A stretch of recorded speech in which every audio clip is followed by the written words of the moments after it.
ख़बर शामिल कंदासीं आवा सिंध न्यूज़ चैनल मौजूद घारो रिपोर्ट शाहजहां जी सिंध क़ौमी माज़ आरीसर तरफ़ां सखर खां कराची ताईं निकिरंदड़ पैदल काफ़िलो घारे पहुतो भरपूर आजिया कई वई।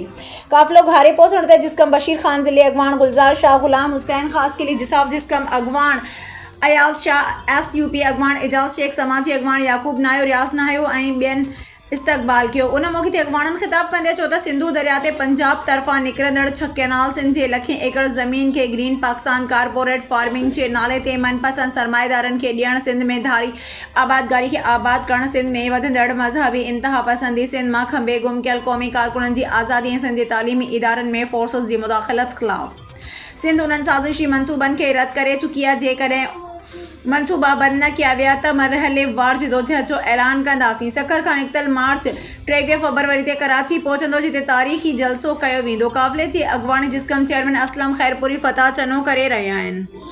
वहीद सिंधी अमीर बागी जिसाफ सदर असद सिंधियार जीए सिंध नारी तहरीक जे डिप्टी ऑर्गेनाइज़र किरण निज़ामानी बुशरा अबड़ो ऐं ॿिया अगवान ऐं कारकुन पिण गॾु आहिनि।